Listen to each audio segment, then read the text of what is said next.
Hello students, today's class for class 10th chapter कर रहे हैं हम 10 और एक्सरसाइज है हम 10.2 पे, वो भी क्वेश्चन नंबर 10 पे, तो 10 हो गए। ठीक है, क्या क्वेश्चन है देखते हैं। किसी बाह्य बिंदु से खींची गई स्पर्श रेखाओं के बीच का कोण वृत्त पर, सॉरी मैंने शायद लिखना भूल गई, किसी वृत्त पर बाह्य बिंदु से खींची गई स्पर्श रेखाओं के बीच का कोण, ये बाह्य बिंदु, ये मैंने स्पर्श रेखाएं खींची और ये बाह्य बिंदु है और बीच का कोण, खींची गई स्पर्श रेखाओं के बीच का कोण ये बन गया। स्पर्श बिंदुओं को मिलाने वाले रेखाखंड द्वारा, स्पर्श बिंदुओं को केंद्र से मिलाने वाले रेखाखंड द्वारा केंद्र पर अंतरित कोण का संपूरक होता है। अब अगर ये क्वेश्चन आपको ध्यान हो तो सेकंड क्वेश्चन और एक्सरसाइज का थर्ड क्वेश्चन करवाते टाइम मैंने आपको ये रिजल्ट बताया था, क्वेश्चन बाद में आया है, देखो इसका रिजल्ट पहले यूज हो रहा है। आपको सेकंड क्वेश्चन में ध्यान है, ये वाला एंगल दे रखा है तो ये निकालना है, और थर्ड क्वेश्चन में ये दे रखा है ये निकालना है।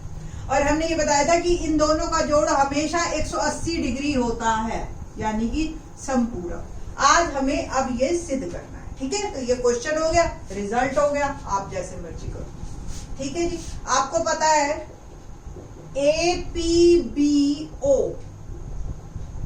एक चतुर्भुज, चतुर्भुज तो है ना, ये APBO एक चतुर्भुज है। तो चारों कोनों का जोड़ क्या होगा? APBO 360 degree. और यहां ही लिख लो चाहे आप, चतुर्भुज के चारों कोनों का योग, चतुर्भुज के चारों कोनों का योग 360 डिग्री होता है। ठीक है जी, ये लिख लिया ना। एंगल A और एंगल B दोनों 90 डिग्री के हैं। क्यों? रीजन बताओ। स्पर्श रेखाएं त्रिज्या पर लंब होती हैं। ठीक है, तो A और B 90 डिग्री, पुट करो A और B की वैल्यू 90 जमा P जमा 90 जमा O बराबर 360 डिग्री। 90 और 90 180, तो P जमा O जमा 180 डिग्री 360 डिग्री।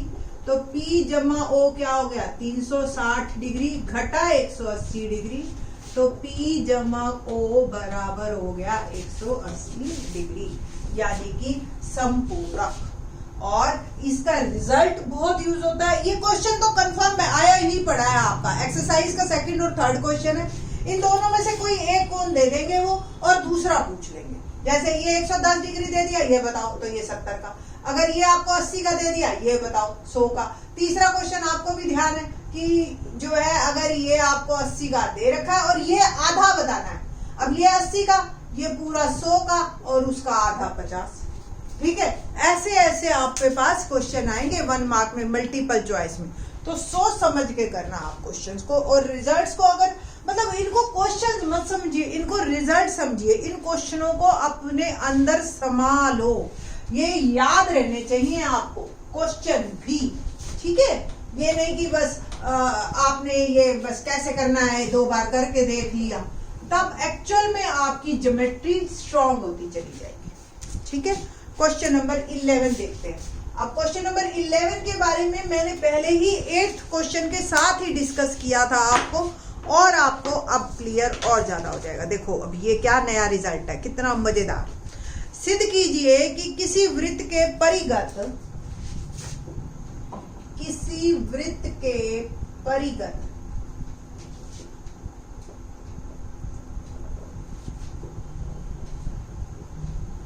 समांतर चतुर्भुज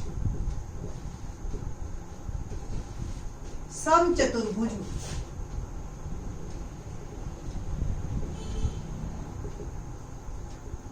क्या मतलब?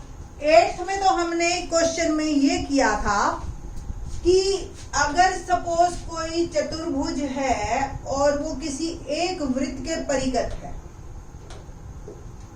ठीक है, परिगत मतलब चारों साइड्स को टच करता, ये 8th क्वेश्चन क्या था, तो उसके अपोजिट साइड्स का सम बराबर होता। मैंने इससे रिलेटेड एक क्वेश्चन भी बताया था 1 मार्क में, कैसा आएगा कि 3 साइड दे देंगे आपको, चौथी पूछ लेंगे, ठीक।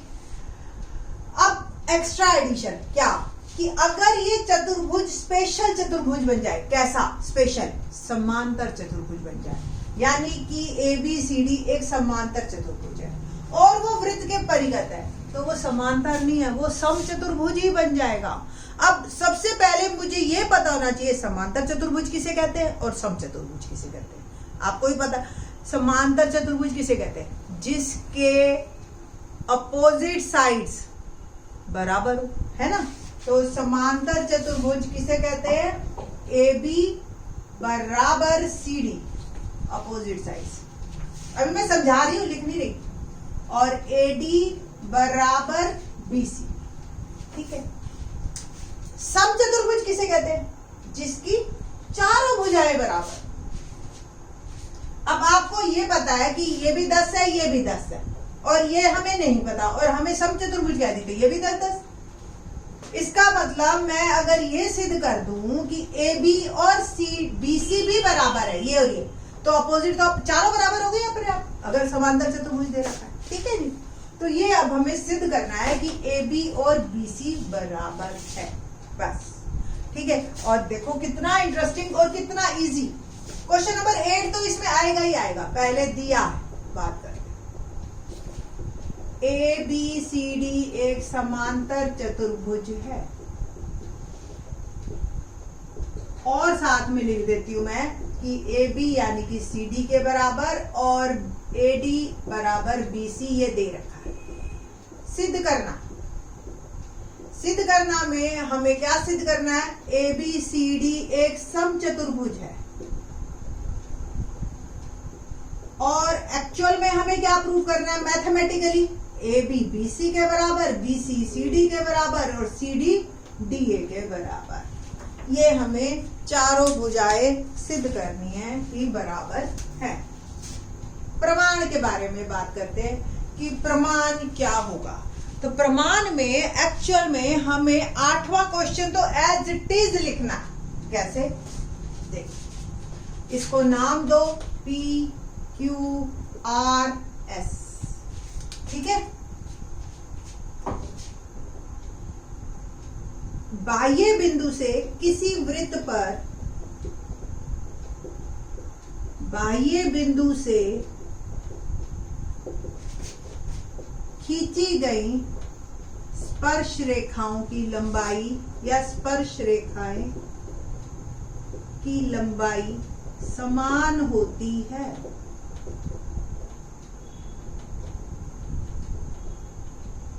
क्या मतलब हुआ, अगर A बाह्य बिंदु है,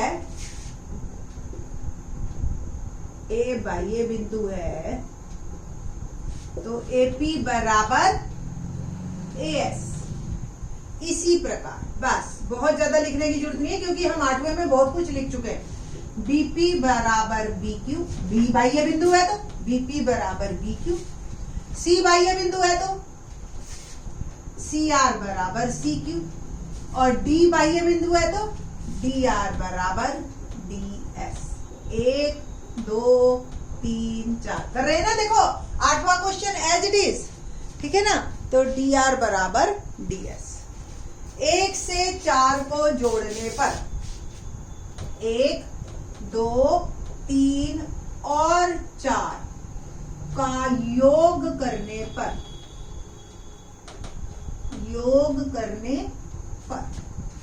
तो AP plus BP plus CR plus DR equal to AS plus BQ plus CQ plus DS। ठीक है जी, अब आपको करना है ना AP प्लस BP। बताओ जी, AP प्लस B क्या बना, AB। CR plus T R, क्या बना D R. C D B Q plus C Q क्या बना बी सी, और A S plus D S बराबर ए डी। ये तो आ गया मेरा, ठीक।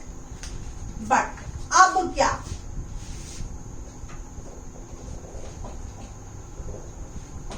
ये तो 8वें क्वेश्चन में भी आ गया था कि अपोजिट साइड का सम इन दो साइड्स के बराबर है ना। तो अब क्या करना है, हमने ए बी सी डी एक समांतर चतुर्भुज है, आपने ये लाइन दोबारा लिखनी है, क्योंकि ए बी सी डी, देखो क्योंकि कैसे लिखते हैं, दो बिंदु ऊपर एक बिंदु नीचे, क्योंकि ए बी सी डी एक समांतर चतुर्भुज है, ए बी सी डी के बराबर है, ए डी बी सी के बराबर है, तो कोण 5वें से, तो 5 से A B plus C D की जगह भी ए बी लिख दो, और बीसी की एडी की जगह भी बीसी लिख दिया मैंने, ठीक है।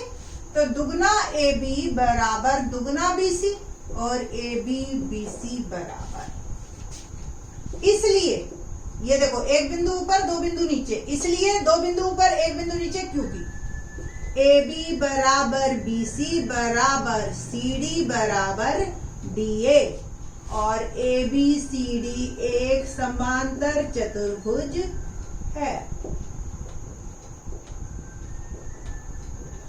तो अगर आपको 8वां क्वेश्चन समझ आया है, तो 11वें क्वेश्चन में सिर्फ और सिर्फ ये एक्स्ट्रा एडिशन है आपका, और आपके 2 क्वेश्चन तैयार, और 8वें और 11वें से एक आ ही जाता है पेपर, ठीक है। तो आप देख लो, अगर आप ध्यान से इन वीडियोस को देख रहे हो ना, तो मेरे हिसाब से आपको 80 में से 80 नंबर, 3 घंटे का पेपर की जरूरत ही नहीं है, आप 2 घंटे में ही इनको नंबरों को बड़े आराम से ले लो, ठीक है। तो करते जाइए मेहनत, और आपको जो है रिजल्ट्स मिलते चले जाएंगे। क्वेश्चन नंबर 12 और 13 हमारे रह गए हैं इस वीडियो में, और 12th बहुत बहुत बहुत इंपॉर्टेंट है। वो सीधा अगर आया तो 5 मार्क में आएगा, और फिर इस चैप्टर से वही आएगा और कुछ नहीं आएगा। तो 12th क्वेश्चन और इजी भी है, ठीक है। तो ध्यान से देखेंगे in the next lecture. Thanks.